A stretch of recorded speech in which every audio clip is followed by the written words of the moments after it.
Seren had not woken up that morning expecting to touch the Alpha King. No sane person would have. But here she was, standing in the middle of the war chamber with her hand pressed flat against the chest of the most dangerous man alive, and every rational thought she had ever possessed had apparently vacated her skull. His heart hammered beneath her palm. She could feel it, wild and furious and wrong somehow, like an animal throwing itself against the walls of a cage. The air around him was vibrating. His eyes, normally the cold gray of river stone, had gone completely black, and the veins in his neck stood out like ropes, pulsing with something that looked far too close to madness. 30 seconds ago, King Theron Vashar had been standing at the head of the long oak table listening to a border report. Then something shifted.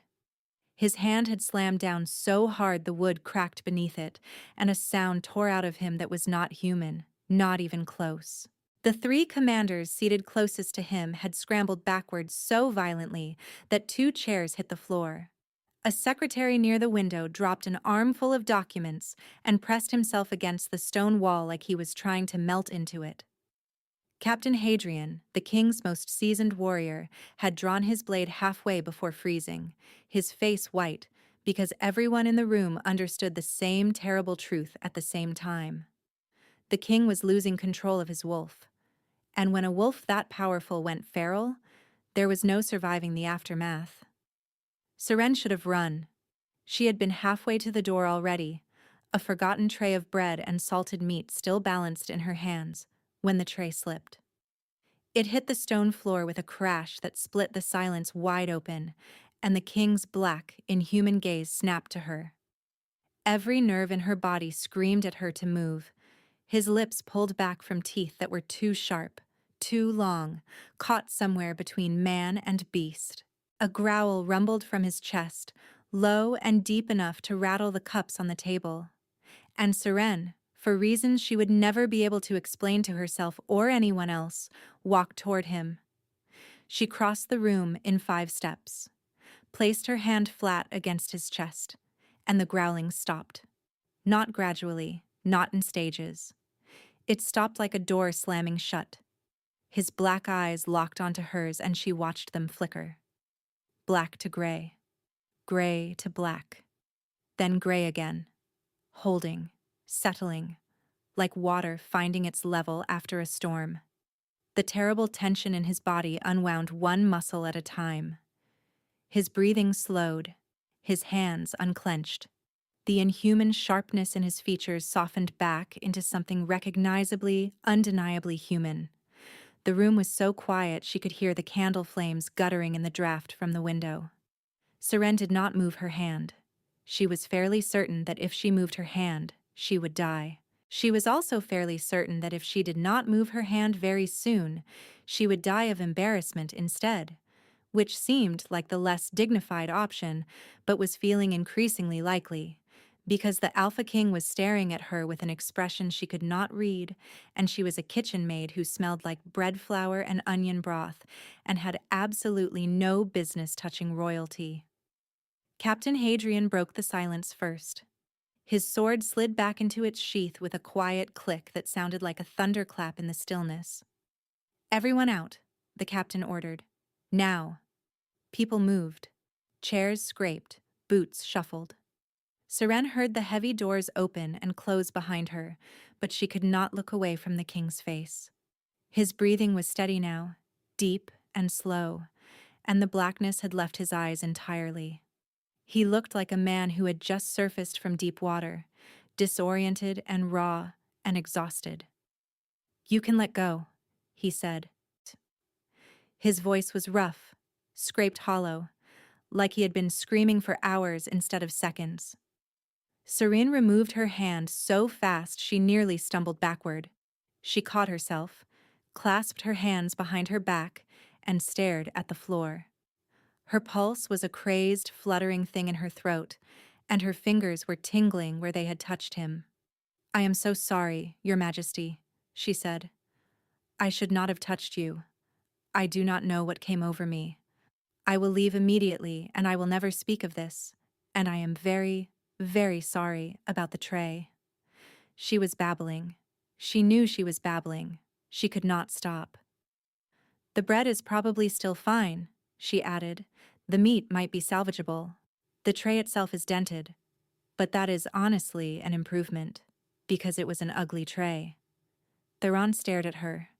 A long, unreadable silence stretched between them.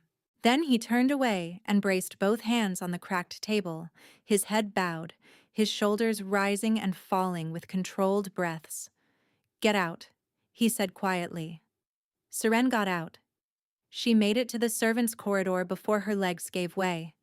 She slid down the wall and sat on the cold stone floor, her back against the rough brick, and pressed her shaking hands to her face. Her heart was still pounding so hard she could feel it in her teeth. What had she done? What had she just done? She had touched the king. She had walked up to the most lethal alpha on the continent while he was mid-shift and put her hand on his chest like she had any right, like she had any reason, like she was anything more than a nameless girl who peeled potatoes and carried trays and slept in a room the size of a wardrobe. He was going to have her thrown out, or locked up, or worse. You. Serene's head snapped up. Captain Hadrian stood at the end of the corridor, his boots silent on the stone, his face carved from the same grim material as the castle walls. He was a tall man, broad and battle-scarred, and the way he looked at her made Seren feel approximately the size of a pea. "Come with me," he said. It was not a request. Seren stood on legs that felt borrowed from someone else and followed him down the corridor. He walked fast. She nearly had to jog to keep up. "Am I in trouble?" she asked. "That depends." "On what?" "On what just happened in that room," Hadrian said without looking back. He turned a corner and stopped at a small door Seren had never noticed before. He opened it to reveal a narrow room with a single chair and no windows. "Sit," he said. "Wait. Do not leave." "For how long?" Seren asked. "Until I come back." "And if you do not come back?" The captain paused in the doorway. Something shifted in his expression, something that might have been surprise, or might have been the faintest shadow of amusement. "Then you will have a very long wait," he said, and closed the door. Seren sat in the dark and wondered if this was how people disappeared from castles. Quietly, efficiently, behind doors no one knew existed. Minutes passed, maybe hours. She thought about the look in the king's eyes when they had shifted from black to gray, that terrible raw moment of recognition, like a drowning man catching sight of the surface. The door opened. Hadrian stepped inside, and his face was carefully, deliberately blank. "The king will see you," he said. "Now." Seren's stomach dropped through the floor. The king's private study was not what Seren had expected. She had imagined something grand.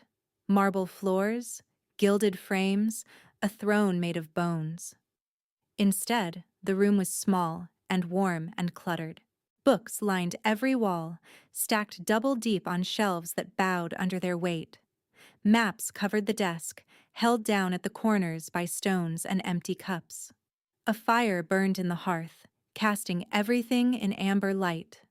It looked like a room where someone actually lived, actually thought, actually worked. It looked human. That detail unsettled her more than grandeur would have. King Theron sat behind the desk. He had changed his shirt, she noticed. The one she had pressed her hand against was gone, replaced by something dark and high-collared that made his jaw look sharper and his shoulders look even wider. His hair was pushed back from his face, and the firelight caught the shadows beneath his eyes, deep bruised hollows that spoke of something more permanent than a single bad night. He looked up when she entered and then looked away quickly, almost as if the sight of her was uncomfortable. "Close the door," he said. Seren closed it. The click of the latch sounded very final. Hadrian remained outside.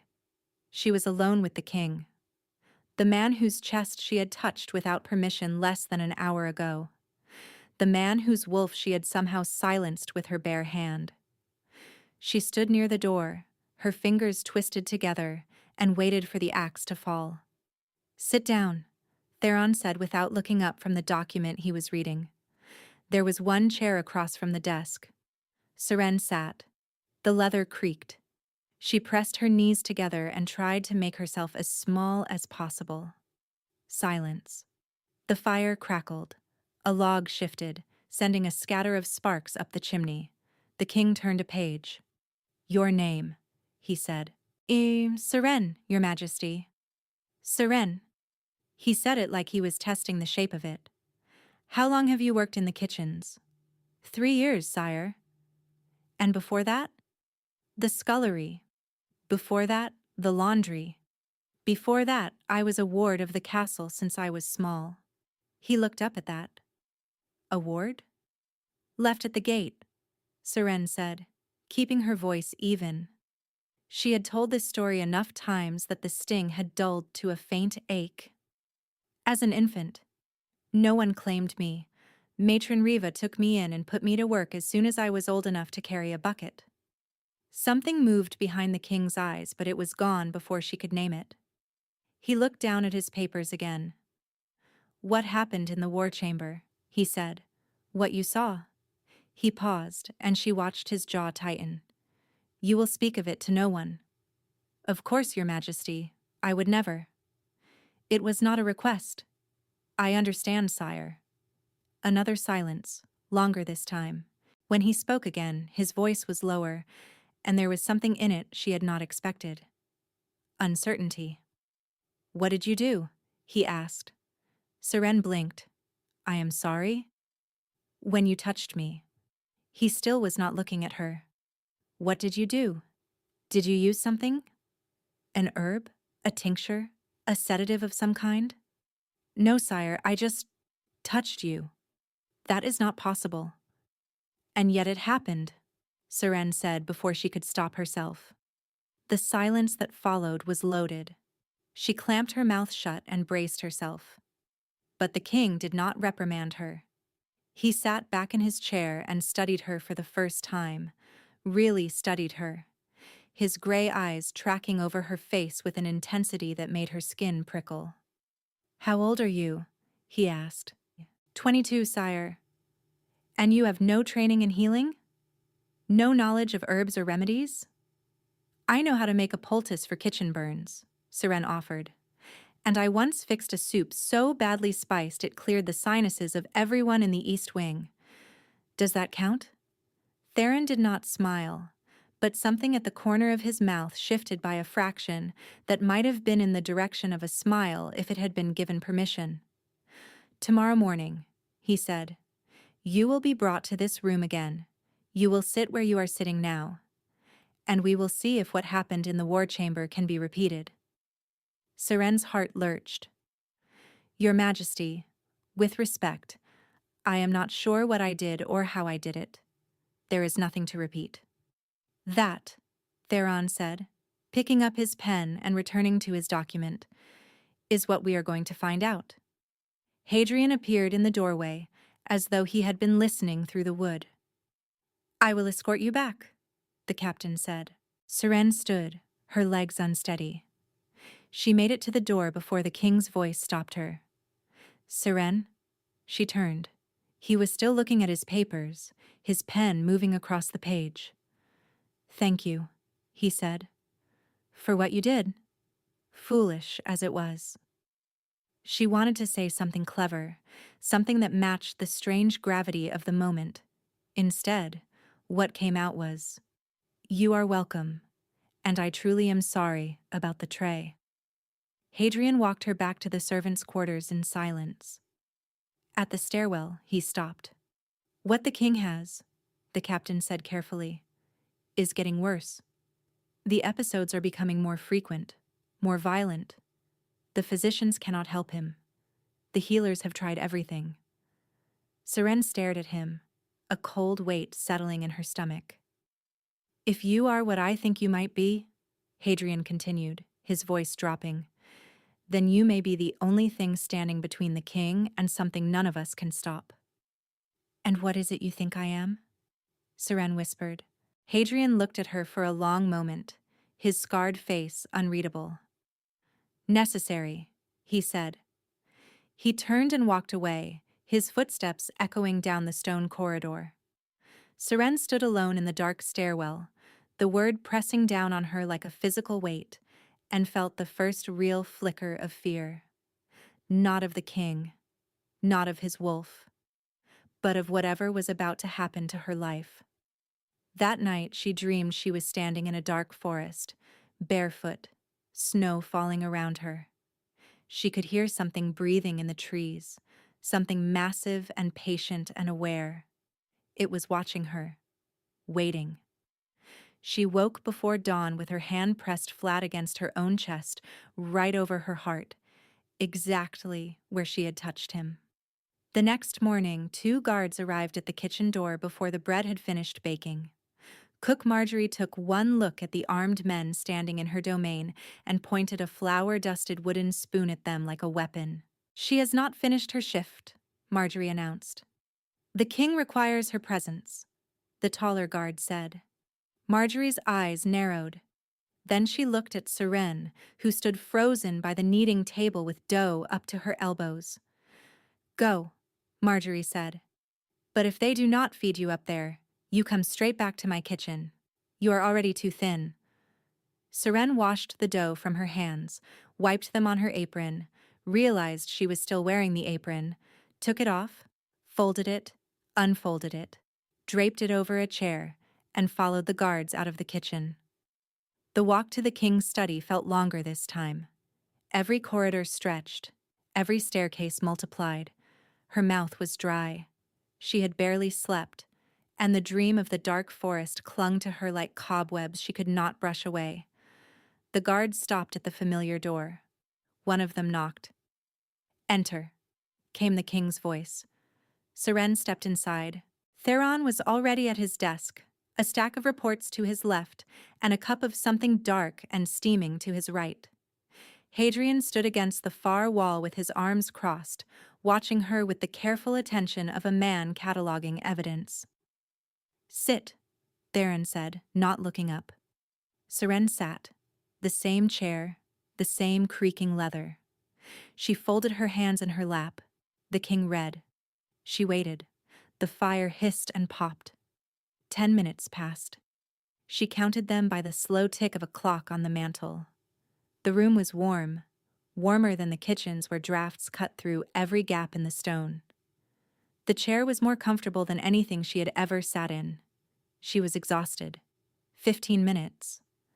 Seren noticed the king's pen had stopped moving. He was staring at the page, but his eyes were unfocused. The tension in his shoulders was still there, but something had loosened, just slightly, around his mouth. 20 minutes. His head dipped, a barely perceptible forward tilt that he caught immediately, his eyes snapping open, his hand tightening on the pen. Seren held her breath. It happened again, slower this time. His eyelids lowered to half-mast, his grip on the pen relaxed. He blinked hard and shook his head, pressing his knuckles into his temple. Seren glanced at Hadrian. The captain had gone completely still, his eyes locked on the king with an intensity that bordered on desperate. 30 minutes. The king's pen slipped from his fingers. It rolled across the desk and came to rest against the stack of reports. His eyes closed and his head tipped forward until his chin touched his chest. His breathing evened out. Deep, steady, peaceful. The silence in the room changed texture. It went from tense to something almost sacred, like the hush inside a temple. Hadrian moved first. He crossed the room on silent feet and crouched beside the king's chair, studying his face with an expression Seren had never seen on a soldier. Awe mixed with grief, mixed with desperate, fragile hope. "He is asleep," the captain whispered. Seren nodded, afraid that any sound she made would shatter whatever spell was holding. "How long?" she mouthed. Hadrian raised one finger. "Wait." So Seren waited. She sat perfectly still in the creaking leather chair and watched the king sleep. The firelight softened the hard angles of his face. Without the clenched jaw and the furrowed brow and the constant vigilance, he looked younger, tired in a way that went past the body and into the bones. She wondered how long it had been since anyone had seen him like this, unguarded, at rest, human. 45 minutes passed before the king stirred. His eyes opened slowly, unfocused and blinking, and for a moment he looked confused, disoriented, as though he had forgotten where he was. Then awareness returned, and with it, the tension. It settled back over him like armor being buckled into place, piece by piece. He straightened, noticed the pen on the desk, picked it up. His gaze moved to Hadrian, then to Seren. "How long?" he asked. His voice was rough with sleep. "Nearly an hour, sire," Hadrian said. Something crossed the king's face, too fast to name. He looked at Seren, and she saw something she had not expected in his expression. Fear. Not of her. For her. She could feel it in the way he looked at her, the way his jaw set, the way he turned away too quickly. "Leave us," Theron said to Hadrian. The captain hesitated, then obeyed. The door closed. Seren and the king were alone. "This cannot continue," Theron said. Her stomach dropped. "Your Majesty? Whatever you are doing, whatever this is, I cannot ask it of you." He stood and moved to the window, putting distance between them. She watched his hands grip the sill. "It is not safe for you to be near me." "With respect, sire, you fell asleep, peacefully, for nearly an hour." Seren paused. "When was the last time you slept like that?" He did not answer, but the silence answered for him. "Months. Maybe longer." "The physicians have tried everything," Seren pressed, her voice careful. "The healers have all failed. Captain Hadrian told me the episodes are getting worse." Theron's shoulders stiffened. "Hadrian talks too much." "Hadrian is terrified for you," Seren said. The words came out fiercer than she intended, and she caught herself. "Forgive me, sire." The king turned from the window and looked at her. Really looked at her. Not through her or past her, or at the general space she occupied, but at her. His gray eyes were steady and searching and deeply, unmistakably tired. "You are either very brave or very foolish," he said. "Mostly foolish, sire," Seren admitted. "Brave is something I have never been able to afford." His expression shifted. That flicker again, the ghost of something almost warm that disappeared before it could settle. "Tomorrow evening," he said. "You will come to my chambers at sundown. The arrangement stays between you, me, and the captain. No one else." Seren's heart kicked hard against her ribs. "Your chambers, sire?" "There is a room adjoining mine, a sitting room. You will be there while I attempt to sleep. That is all." He paused, and something tightened in his voice. "I want to be clear about what this is." "Perfectly clear, sire," Seren said, her face burning. She stood, made it to the door, stopped with her hand on the latch. "Your Majesty?" she asked, not turning around. "What happens during the episodes? When you lose control?" The silence behind her was thick enough to choke on. "I disappear," he said, so quietly she almost missed it. "And something else takes my place." Seren swallowed hard, opened the door, and walked out. She made it down one full flight of stairs before her hands started shaking. That evening, she found Marjorie in the kitchen scrubbing pots, with the ferocity of a woman waging war on grease. "You look like you have swallowed a ghost," Marjorie said without turning around. "Marjorie," Seren said carefully, "what do you know about the king's condition?" The scrubbing stopped. Marjorie turned slowly, suds dripping from her thick forearms. Her face, normally open and warm and quick to laugh, went very still. "I know enough," she said. "I know the howling started 6 months ago. I know the physicians cannot stop it. I know 3 healers have tried and left the castle white-faced. She set down the pot. And I know the last time it happened in public, 4 men ended up in the infirmary, and the king did not remember any of it. Seren felt the blood drain from her face. Why do you ask? Marjorie said. Because starting tomorrow, Seren said, I think I have been made part of the solution. Marjorie stared at her for a long time.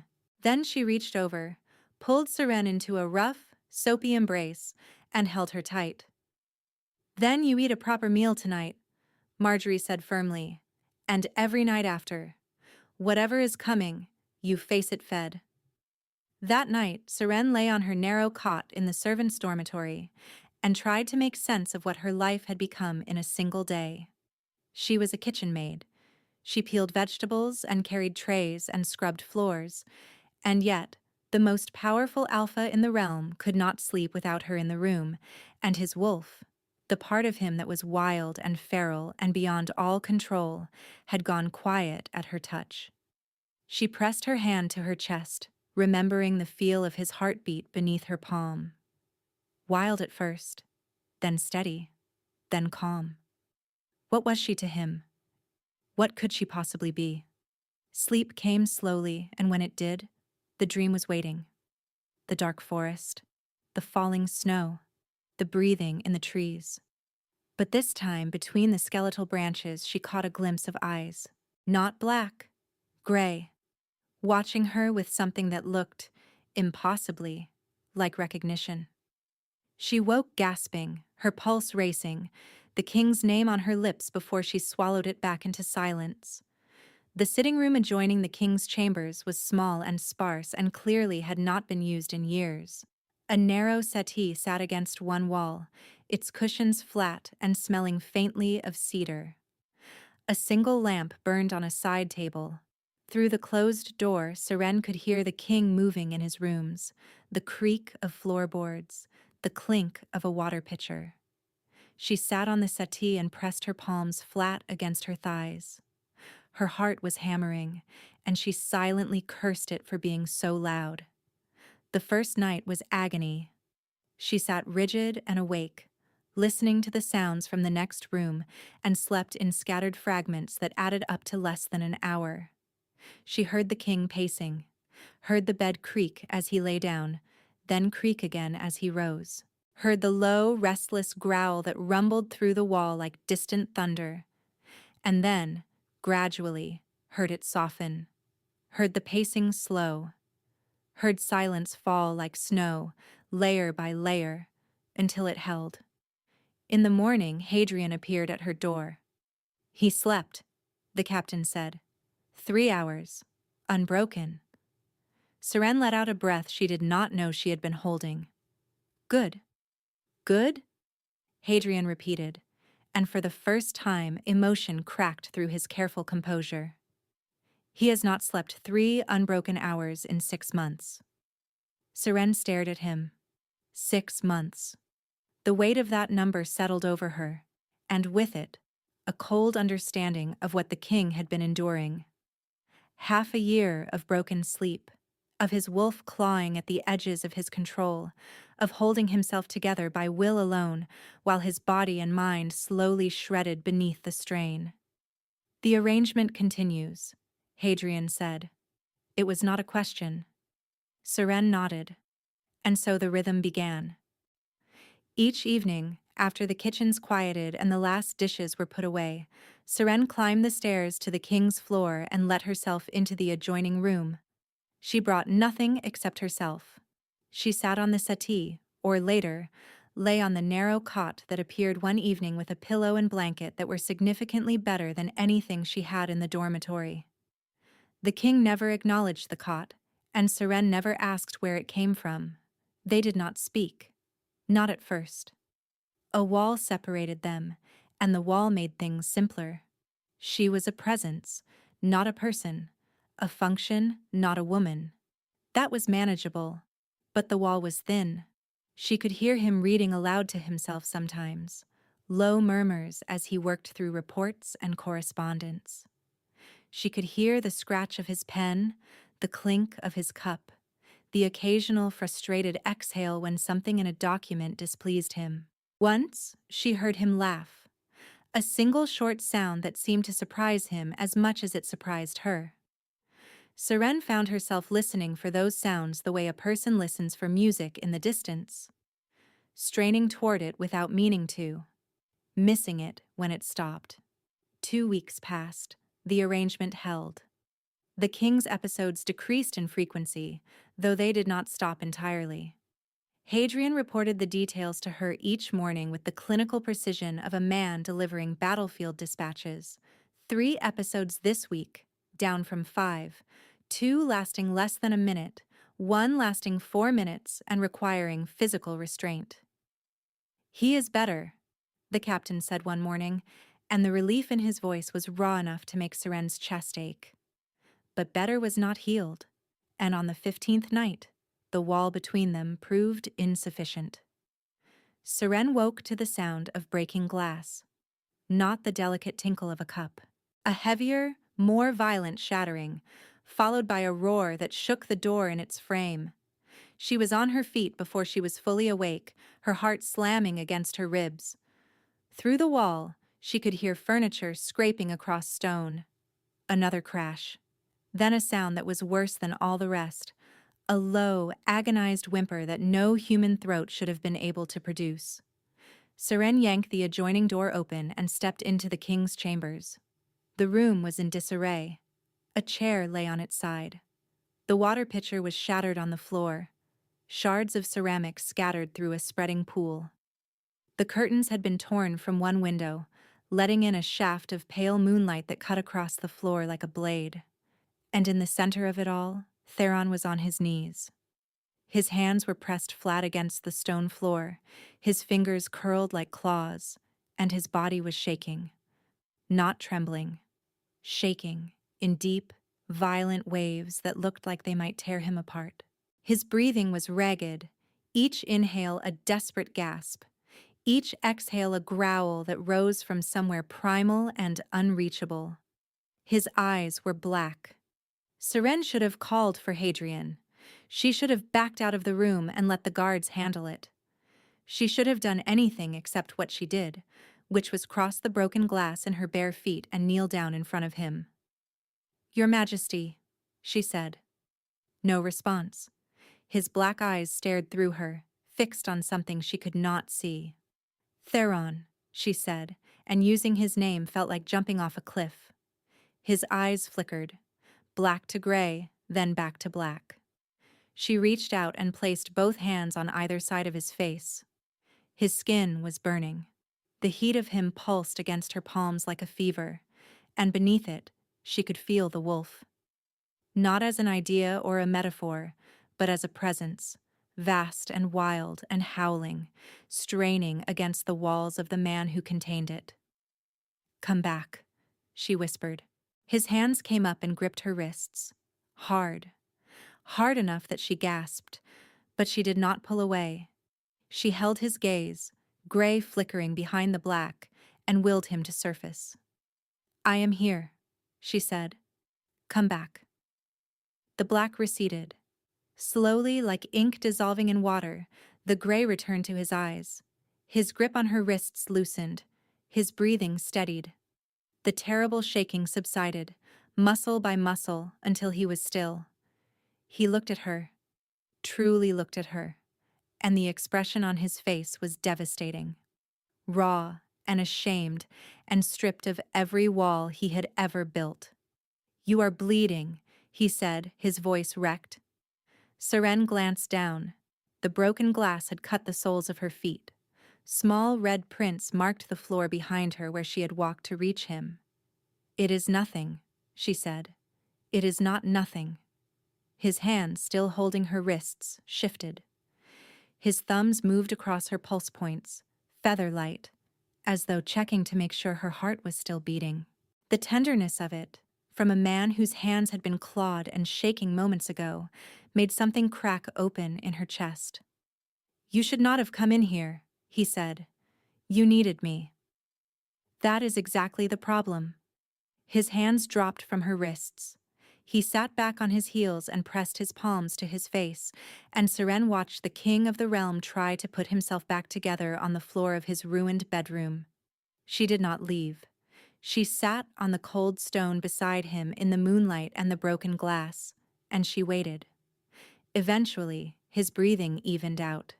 He lowered his hands and looked at the mess surrounding them, with the flat, exhausted gaze of a man surveying a battlefield. "It is getting worse," Seren said quietly. It was not a question. "Yes," he said. "How much worse?" He was quiet for a long time. "Hadrian keeps account," he said, "of the episodes, their length, their severity." He swallowed. "The trajectory is not good." "What happens at the end of the trajectory?" Seren asked. His jaw tightened. He did not answer. He did not need to. "Then we need to change the arrangement," Seren said. "Absolutely not."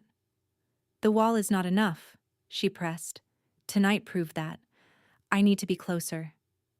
His head snapped toward her, and something flared in his eyes that she could not identify. Panic, maybe. Or something else entirely. "You are not sleeping in my chambers," he said. "Your Majesty, with the greatest respect, I just walked through broken glass to put my hands on your face while your wolf was trying to break free. I think we are past formalities." He stared at her. She stared back. The moonlight fell between them like a truce line. "One condition," he said finally, his voice tight. "Name it. You do not walk through glass for me again. If I am too far gone, you leave. You call the guards. You do not put yourself in danger for my sake." Seren considered this. "I will try," she said. "That is not a yes." "No," she agreed. "It is not." Something shifted in his expression. Not a smile. But the space where a smile might live someday, if given enough room and enough time. He rose, extending a hand to help her up. Seren took it. His palm was warm and rough and impossibly steady for a man who had been shaking apart minutes ago. He pulled her to her feet and did not let go immediately. His thumb brushed across her knuckles once, so lightly she might have imagined it. "Tomorrow night, then," he said. "Tomorrow night," she confirmed. He released her hand. She stepped back, wincing as her cut feet met the cold floor. Hadrian was already in the corridor when she opened the door, his face tight with worry, a medical kit in his hands. "Sit," the captain said, pointing to a bench. Seren sat. Hadrian knelt and began cleaning the cuts on her feet with practiced hands, and she watched the closed door of the king's chambers and felt the echo of his heartbeat in her palms. Something was changing between them. Something that had no name yet, but was growing roots in the dark, reaching towards something she was not sure she was ready to face. Behind that door, the king was alone with his wolf, and his silence, and his crumbling control. And Seren realized, with a certainty that terrified her, that she would walk through glass for him again. Every single time. Sleeping in the king's chambers was nothing like sleeping in the adjoining room. The wall had been a mercy Seren had not appreciated until it was gone. With it, there had been separation, a clear division between his world and hers. Without it, there was only proximity, and proximity was a dangerous thing. A cot had been set up near the hearth, close enough to the bed that Seren could hear every breath the king took. Close enough that the fire's warmth reached both of them. Close enough that on the first night, when she lay rigid under her blanket and stared at the ceiling, she could hear the exact moment his breathing changed, the exact moment his wolf settled, the exact moment sleep pulled him under. It took him 11 minutes. She counted. The next night, it took 8.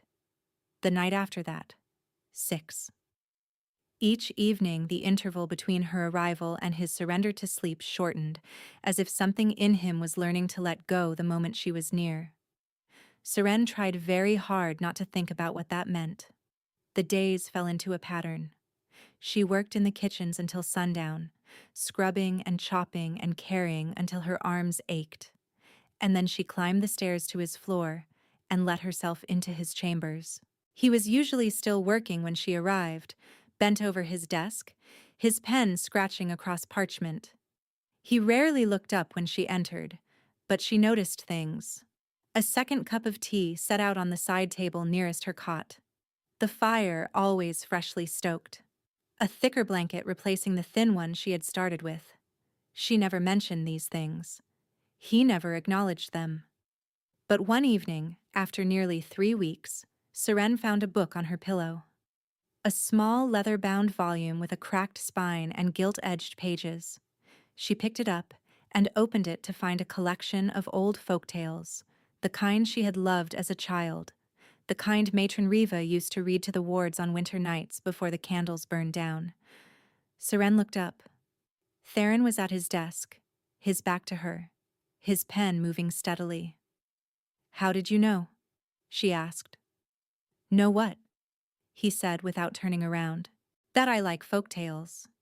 "You talk in your sleep." Seren's face went hot. "I do not." "You do. Quite extensively, in fact." He paused.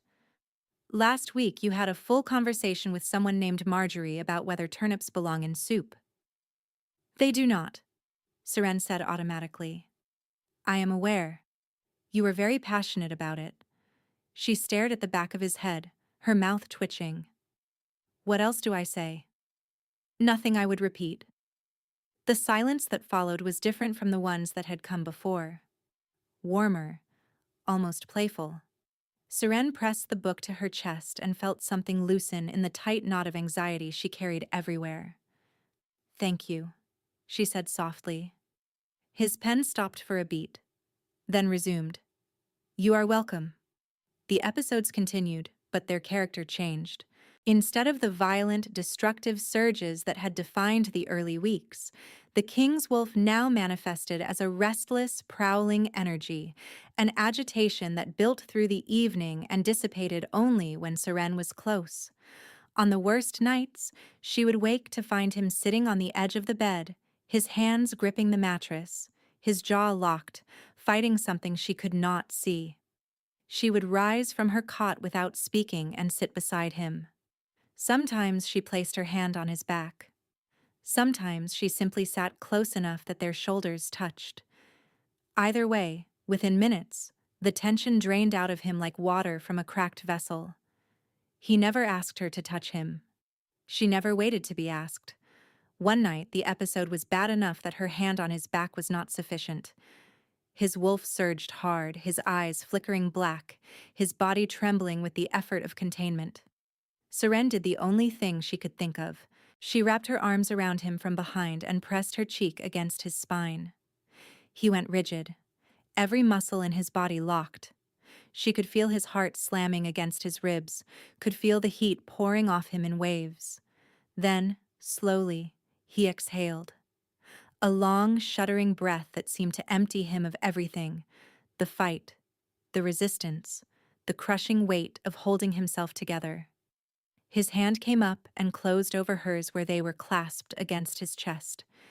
He held on like she was the only solid thing left in a world that was dissolving around him. They stayed like that until dawn. Neither of them spoke about it in the morning. But that night, the cot remained untouched.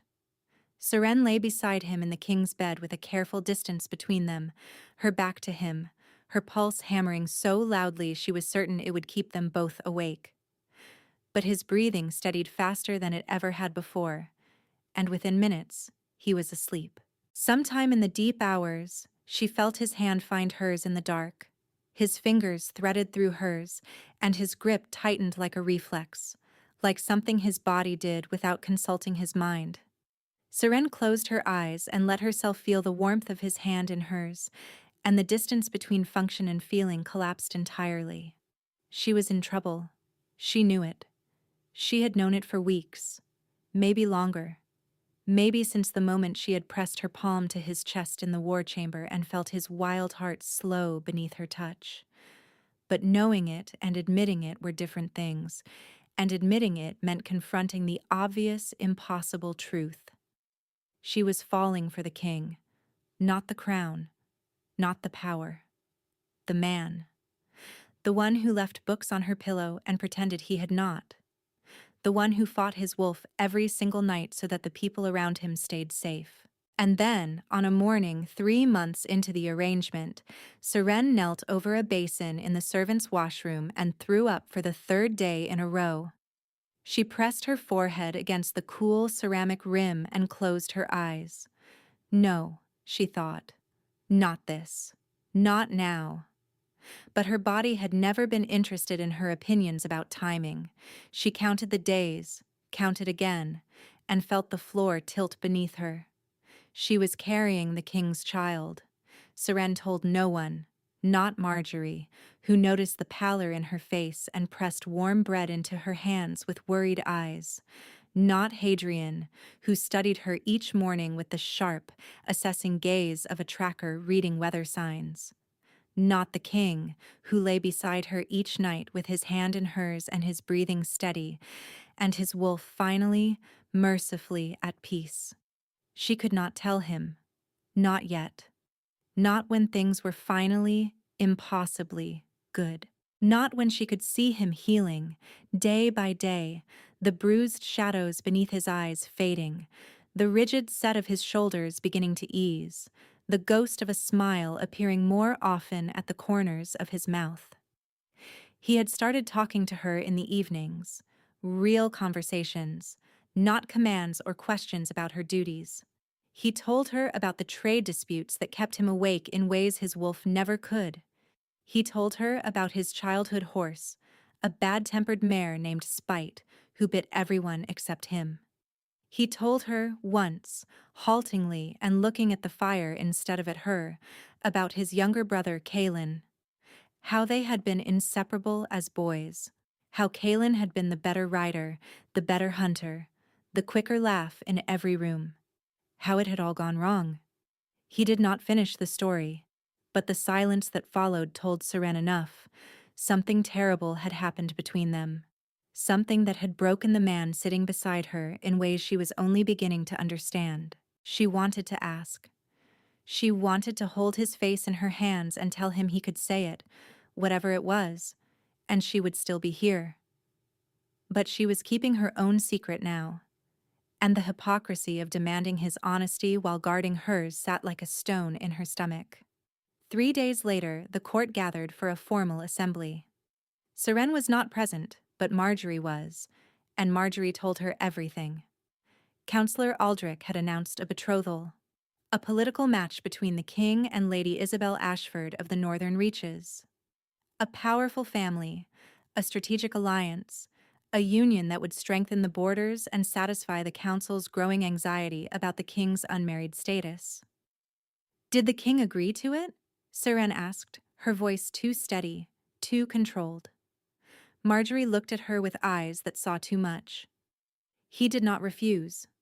That evening, Seren climbed the stairs to his chambers and found the door open. Theron stood by the window, his back to the room, his silhouette carved against the last gray light of the winter sky.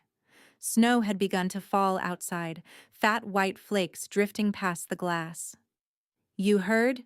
he said without turning around. "Yes." Silence. The fire crackled. Snow ticked softly against the window. "It is political," he said. "A necessary alliance. The northern border has been unstable since—" He stopped. "It is necessary." Seren stood in the doorway and felt something crack down the center of her chest, clean and sharp, like a bone breaking. "I understand, Your Majesty," she said. He turned then, and the expression on his face nearly undid her. He looked like a man trying to swallow broken glass. "This changes nothing about the arrangement," he said. "You would still be here.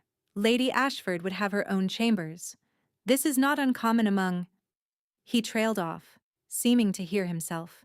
His jaw clenched. "You are asking me to stay as what, exactly?" Seren said, and her voice came out quieter than she intended. He flinched. Actually flinched, like she had struck him. "I am trying to keep you safe," he said. "By marrying someone else and keeping me in a room next door?" Seren asked. By doing what is required of me, Theron said, his voice rough. I am the king. I do not get to choose. Then neither do I, Seren said. She took a breath. The secret she had been carrying rose in her throat, demanding air. I am pregnant, she said. The silence that followed was absolute. The fire seemed to stop crackling. The snow seemed to stop falling. Everything went still, and Seren watched the color drain from the king's face like water pulling back from a shore. What? He whispered. I am carrying your child. He took a step toward her, then stopped. His hand rose halfway, reaching for her, then dropped back to his side. The conflict in his expression was agonizing to watch, hope and terror and guilt and longing all crashing into each other. How long? He asked. 2 months, perhaps. I am not certain. Seren. Her name in his mouth, broken and raw. If you marry Lady Ashford, Seren said, forcing the words out past the tightness in her throat, I cannot stay. I will not raise our child in a shadow. A secret kept behind a closed door. His eyes closed. She watched him fight something internal, something massive and howling, and for a terrible moment, she did not know if it was his wolf or his grief. My wolf nearly killed a man last month, he said, his voice barely audible. 4 months before that, I destroyed my own chambers and did not remember it. I am losing, Seren. Every day, the wolf takes more ground. He opened his eyes, and they were wet. What happens when I lose entirely? What happens to you? What happens to a child? We would face it together, she said. You would die, he said. Both of you. You do not know that. I know what I am becoming, he said, and I will not let it touch you. The words landed like stones dropped into deep water. Final. Heavy. Gone. So you are letting me go, Seren said. He did not answer. He turned back to the window and gripped the sill, his knuckles white, his shoulders rigid. Outside, the snow was falling harder now. Seren waited. She waited for him to turn around, to take it back, to say something, anything, that would change the shape of what was happening. He did not move. She walked back to the hearth and gathered her things. The book of folk tales, the blanket, her shawl. She folded them neatly, mechanically, because if she stopped moving, she would shatter. At the door, she paused. You once told me that during the episodes, you disappear, and something else takes your place, she said. But you are wrong. Right now, you are here, and you are the one choosing this. Not the wolf. She did not wait for a response. She walked out of the king's chambers and down the corridor, down the stairs, past the kitchens where the ovens were cold and the hearth fire had burned to embers, past the servants' hall, past the storerooms, past every warm and familiar corner of the only home she had ever known. She reached the main gate. The guards looked at her, looked at each other, and said nothing. One of them opened the smaller door set into the great iron gate. Seren stepped through it and into the winter night. The cold hit her like a wall. Snow swirled around her, catching in her hair, melting against her cheeks, mixing with the tears she had not allowed herself to shed until now. She pulled her shawl tight around her shoulders and began to walk. Behind her, in the highest window of the castle, a single candle burned. She did not look back. If she had, she would have seen the silhouette of a man standing motionless behind the glass, watching her disappear into the white. She would have heard, if the wind had not been so loud, the sound that tore out of him the moment she vanished from sight. A howl. Not his wolf. Him. Just him. But Seren did not look back. She walked into the snow, one hand pressed to her stomach, and did not stop. Winter was a slow, grinding thing. It did not kill you all at once.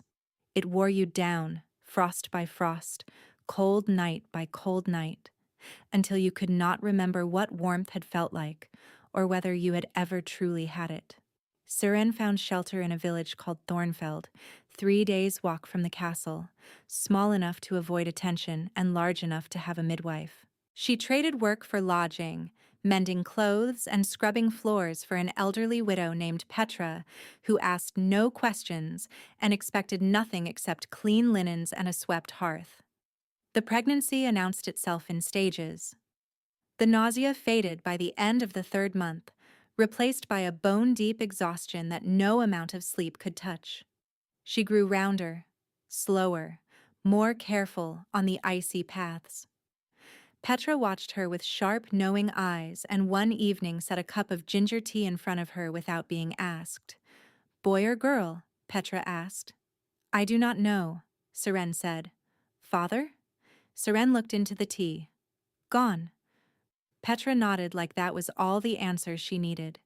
In a village like Thornfeld, gone covered a great many circumstances, and none of them required elaboration. But the child was not the only thing growing inside her. An ache lived beneath her ribs, constant and unignorable, like a thread pulled taut across the distance between Thornfeld and the castle. She felt him most at night, lying in the narrow bed in Petra's spare room.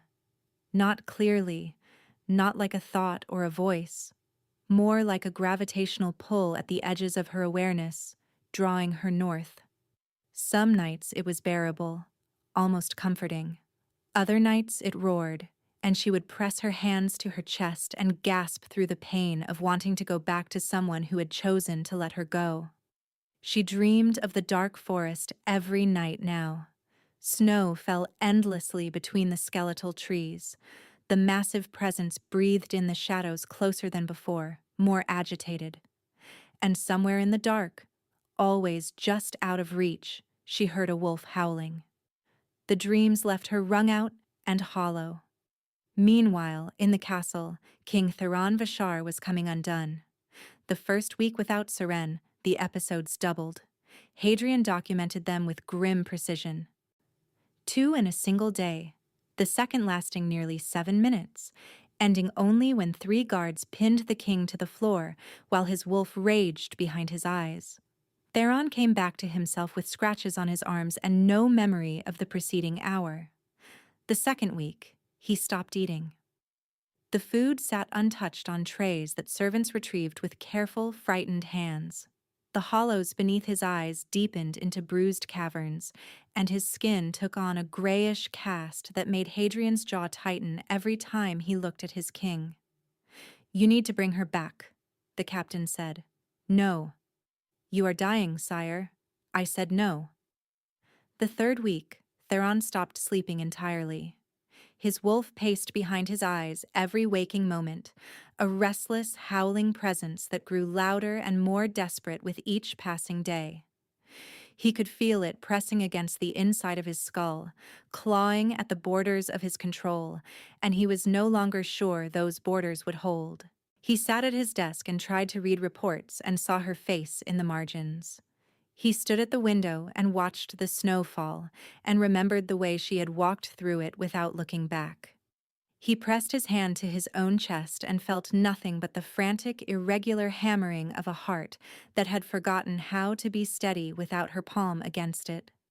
Lady Isabel Ashford arrived at the castle with an entourage of 12 and a smile that did not reach her eyes. She was beautiful, poised, and politically perfect in every way that mattered. The council was pleased. The alliance was secured. The papers were being drawn. Theron looked at Lady Isabel across the banquet table and felt nothing. Hadrian cornered Marjorie in the kitchen corridor on the 23rd day. "Where did she go?" the captain asked. "I do not know." Marjorie lied because Siren had asked her to lie, and Marjorie was loyal to the bone. Hadrian studied her for a long moment. "He is not going to survive this, Marjorie." "Then perhaps he should not have let her walk out into the snow," Marjorie said, and went back to her kitchen. On the 28th day, Hadrian went to the king's physician, a quiet, meticulous man named Orlin, who had served the crown for 30 years. He asked a question he had been avoiding since the night Siren left.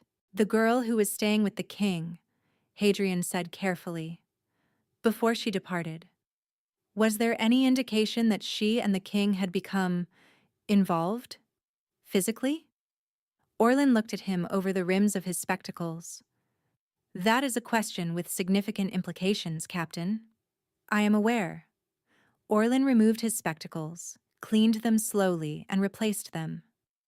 I examined the king 3 weeks ago at his request. He asked me to confirm something. The physician paused. He asked me whether a bond between an alpha and an omega could form without either party initiating it consciously. Hadrian's blood went cold. And your answer? It is extraordinarily rare, Orlin said. But it is possible. A fated bond. It forms when two compatible wolves recognize each other at a biological level. It cannot be chosen or refused. He folded his hands. If such a bond existed, and if one half of the bonded pair were removed, the consequences for the remaining half would be severe. How severe? Hadrian asked, though he already knew. Terminal, Orlin said quietly. Hadrian left the physician's office and walked directly to the king's chambers. He did not knock. He pushed the door open and found Theron on the floor, his back against the bed, his head in his hands. The room was dark. The fire had gone out. She is pregnant, Hadrian said. Theron's head lifted. His face was gaunt, his eyes red-rimmed, and for a moment he looked so broken that Hadrian had to look away. What? The king whispered. Marjorie told me. Tonight. She has been carrying the information since Seren left. Hadrian paused. Seren was pregnant when you let her go, sire. She told you, and you let her walk into the snow carrying your child. The sound that came from Theron was not human. It was not his wolf either. It was something worse, a sound that belonged to a man who had just understood the full scope of what he had done. Where is she? Theron asked, his voice shredded. I do not know, Hadrian said, but I intend to find out. The king rose from the floor. For the first time in weeks, his eyes were clear. Find her, he said. And the betrothal? Hadrian asked. Theron looked at him, and the expression on his face was the most dangerous thing Hadrian had ever seen. Not rage, certainty. End it, the king said. Theron rode through the night. No entourage, no guards, no crown. Just a man on a horse, following a thread he could feel pulling beneath his ribs. Hadrian had found the village. It had taken 3 days of quiet inquiries. Thornfeld, a nothing place, barely a name on the map, tucked into a valley where the snow piled deep and the wind cut like a blade. Theron rode through it all. The cold meant nothing. The exhaustion meant nothing. The wolf was silent for once. Not subdued, not fighting. Silent. Waiting. As if it knew exactly where they were going and had decided at last to cooperate. He reached Thornfeld at dawn. The village was small, a cluster of stone cottages with smoke curling from their chimneys, surrounded by bare fields blanketed in white. A few early risers moved along the paths, bundled in wool and leather, their breath fogging in the gray light. He dismounted outside a cottage at the end of the lane. He knew it was the right one before he reached the door. The bond hummed between his ribs, warm and insistent, and his wolf pressed forward with a yearning so acute it bordered on pain. He knocked. The door opened, and an elderly woman with sharp eyes and flour on her hands looked him up and down. Whatever you are selling, Petra said, we do not want it. I am looking for someone, Theron said. A young woman. Dark hair. She would have arrived about a month ago. Petra's expression did not change, but something shifted behind her eyes. And who are you to her? The question hit him harder than it should have. A king who had let her walk into the snow? A man who had chosen duty over the woman carrying his child? He knew it in the marrow of his bones. I am the reason she left, he said, And I am here to tell her she should not have had to. Petra studied him for a long moment, her gaze cutting through every layer of pretense with the efficiency of a woman who had lived long enough to see through all manner of foolishness. Then she stepped aside. "She is in the back room," Petra said. "If you make her cry, I will gut you with a bread knife, and I do not care who you are." Theron walked through the small cottage, past the hearth and the table and the smell of baking bread, and stopped in the doorway of a narrow room at the back. Seren was sitting on the edge of a bed, a blanket draped across her lap, her hands resting on the curve of her stomach. She was rounder than when he had last seen her, the swell of the pregnancy visible now beneath her dress. Her hair was loose around her shoulders, and the morning light from the small window fell across her face in pale gold. She looked up. Their eyes met, and the bond between them flared so bright and fierce that Theron felt his knees threaten to buckle. For a moment, neither of them spoke. The silence was vast and fragile, full of everything that had happened and everything that had been left unsaid. "You found me," Seren said. Her voice was steady, but he could see the tremor in her hands. "I should have come sooner," he said. "I should never have let you go." "But you did." "I did." He swallowed. "And I was wrong." Seren's jaw tightened. "You let me walk into the snow carrying your child because you were afraid of what you might become. But you did not ask me what I was afraid of." Her voice cracked, just slightly, on the last word. "You did not ask me what it felt like to leave the only home I have ever known, to walk away from the only person who has ever made me feel like I belonged somewhere." The words hit him like blows, each one landing exactly where it should. "I know," he said. "Do you?" Seren asked. "Because from where I was standing, it looked like you chose a political alliance over me. Over us." "The betrothal is ended," Theron said. "Lady Ashford has been informed. The council has been told." He paused. "I told them the truth. All of it. That I have a mate. That she carries my heir. That I was a fool who let fear make his decisions, and I am done." Seren stared at him. Her hands pressed flat against her stomach, protective and unconscious. "Your wolf," she said. "The episodes." "Getting worse," he admitted. "Hadrian says I have weeks, maybe less, before the wolf takes over permanently." He held her gaze. "But I would rather spend those weeks with you than spend a lifetime without you. If you will have me." "That is not a plan," Seren said. "That is a surrender." "Then help me fight," he said. His voice broke on the word, and for the first time, the king dropped to his knees. Not in defeat, in supplication. He knelt on the cold floor of a stranger's cottage and looked up at the woman he loved, with everything stripped away, every wall, every title, every pretense of strength. "I do not know how to fix this alone," he said. "I have been trying, and I am failing. My wolf is destroying me, and I cannot stop it. And the only time in 6 months I have felt any peace at all is when you are near me." He reached for her hand, slowly, giving her every chance to pull away. "I am not asking you to save me. I am asking you to stay while I try to save myself."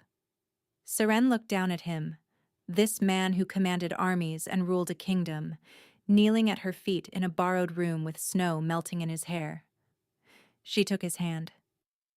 "If you ever let me walk away again," she said, her voice fierce and thick with tears, "I will not wait for you to come find me. I will come back and burn your castle down." Something broke open in his face. Not a smile, not yet, but the raw, desperate relief of a man who had been drowning and had just been told he was allowed to breathe. He pressed his forehead to their joined hands and held on. They returned to the castle together. The journey took 2 days, and Theron did not let go of her hand for most of it. He rode with her seated in front of him, her back against his chest, his arm around her waist, and his wolf was so still that at last The silence inside his own head felt like peace instead of the calm before a storm. But peace, as Seren had learned, was not the same as healing. On their first night back, the episode came. The worst one yet. Seren woke to find Theron standing in the center of the room, his body rigid, his eyes fully black, his claws extended and his teeth bared. The growl that poured from his chest shook the walls. She did not hesitate. She rose from the bed and walked to him, bare feet on cold stone, and placed her hands on his chest. The wolf did not yield. For the first time, her touch was not enough. The black held in his eyes deep and absolute, and the growl intensified. His hand shot out and gripped her wrist, claws pressing into her skin hard enough to sting, but not to cut. He was shaking, every muscle locked in a war between the man and the beast. "Theron," she said, "I am here. Come back to me." His lips moved. No sound came out. The black in his eyes swirled, and behind it, she caught a flash of gray, brief and terrified. Then the room dissolved. She was standing in the dark forest. Snow fell around her, silent and relentless. The skeletal trees reached overhead like fingers clawing at a blank sky. The air smelled of ash and grief and frozen earth. And in the clearing ahead, Theron knelt on the ground, his head bowed, his hands open at his sides. The wolf stood over him, massive and dark, its fur matted, its eyes burning with a fury that made Seren's breath catch. But it was not attacking him. It was pressing its muzzle against his chest, whining, pushing, demanding something he would not give. A figure stood at the edge of the clearing. A young man, barely past boyhood, with the same dark hair and the same gray eyes as the king. Seren knew instantly who he was. Kaelin. He looked at her with an expression that was not accusation, not anger. Sadness. Deep, unending sadness. "He will not let me go," Kaelin said. His voice was quiet, resigned. "He holds me here because he cannot forgive himself for what happened." Seren turned to Theron. Through the bond, she could feel everything. The guilt that had calcified into something load-bearing, something he had built his entire identity around. The belief that he deserved this punishment, that the wolf's feral rage was justice for a brother he had failed to save. "What happened?" Seren asked, though she already knew the shape of it. "Kaelin was poisoned against me," Theron said, his voice hollow. "An enemy lord fed him lies for years, twisted him, used him. By the time I understood what had happened, Kaelin had challenged me for the throne." He swallowed. He attacked during the summit. He was not himself. The poison had driven him mad. "I tried to subdue him, tried to restrain him, but he would not stop." His voice broke. "I did not mean to kill him. I held him afterward and he looked at me, and he was himself again at the end, and he said my name, and then he was gone." The wolf howled, a sound so raw and anguished it split the sky. And Seren understood. The wolf was not going feral out of rage. The wolf was grieving. The same grief Theron carried, the same guilt, the same unbearable loss. But the wolf had no words for it, no way to process it, no outlet except destruction. The man and the wolf were tearing each other apart because neither one knew how to mourn. "You did not murder your brother," Seren said, kneeling beside him. "You lost him. There is a difference, and it matters." "I held the blade," Theron said, "and he held the challenge, and the lord who poisoned him held the real weapon." Seren took his face in her hands. "You have been punishing yourself for a crime you did not commit, and your wolf has been howling because you will not let either of you grieve." She turned to the ghost of Kaelin. "He loves you," she said. "He has always loved you. That is why he cannot let you go." Kaelin's expression softened. He looked at his brother, and for a moment the sadness lifted. "I know," Kaelin said. "I have always known." Seren looked at Theron. "You are allowed to miss him," she whispered. "You are allowed to grieve him for the rest of your life, but you are not allowed to die for him. Not when you have a child on the way who needs a father." She pressed her forehead to his. "Not when you have me." Theron's hands came up and gripped her arms. She felt the dam inside him crack, felt the bond between them flood with everything he had been holding back, months of grief and guilt and terror and love, pouring through the connection like a river breaking its banks. "I am sorry," he said to his brother. "I am sorry I could not save you. I am sorry I have held you here." Kaelin smiled. It was small and sad and real. "Then let me go," he said, "and live." The wolf turned to look at Seren. Its burning eyes softened. It pressed its muzzle once against Theron's chest, then stepped back and sat. The fur smoothed. The rage drained away. What remained was a wolf. Just a wolf. Tired and grieving and finally willing to rest. The forest dissolved. The snow faded. The darkness lifted. Seren opened her eyes. They were back in the king's chambers, kneeling on the floor, her hands on his face, his hands gripping her arms. Theron's eyes were gray, clear and steady and wet with tears. "He is gone," Theron whispered. "He is at peace," Seren said.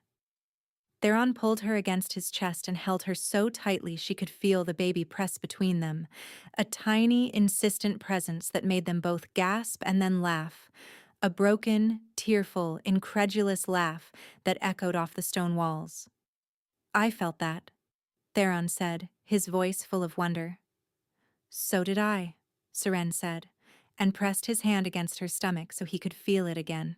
They stayed on the floor of the king's chambers, holding each other, laughing and crying and feeling the future move between them, and the wolf inside Theron slept peacefully for the first time since his brother died. Spring came slowly to the castle, the way all good things did. Not in a rush, not all at once, but in small, quiet arrivals, a crocus pushing through the last crust of snow, a window left open after months of cold, birdsong returning to the courtyard at dawn. Seren stood in the castle garden, her face turned toward the sun, and felt the warmth settle over her like a benediction. Her belly was heavy now, the baby due within weeks. She rested one hand on the swell and felt the answering kick, strong and sure. Behind her, the door to the garden opened. Footsteps on the gravel path, familiar and unhurried. Theron's arms wrapped around her from behind, his hands settling over hers on her stomach. He pressed his lips to her temple and stood with her in the sunlight. "The council wants to discuss names," he said. "The council can wait," Seren replied. He laughed. It was a sound she still marveled at, full and warm and unguarded. 6 months ago, she had not known this man could laugh. Now he did it every day, and every time her heart caught. The wolf stirred quietly inside him, not with rage, not with grief, with something gentler, recognition, contentment, a steady, patient presence that no longer needed to howl because everything it had been searching for was right here. "I was thinking," Theron said, "if it is a boy, Kaelin." Seren turned in his arms and looked up at him. His gray eyes were clear, and in them she saw no shadows, no guilt, no haunting. Just a man who had learned, slowly and painfully, that he was allowed to remember and still choose to live. "Kaelin," she said, testing the shape of it. "And if it is a girl?" He smiled. "Then we ask Marjorie. She has opinions about everything." Seren laughed, and the sound carried across the garden, past the crocus shoots and the warming stone walls, into a spring that felt, at last, like it had arrived exactly when it was supposed to.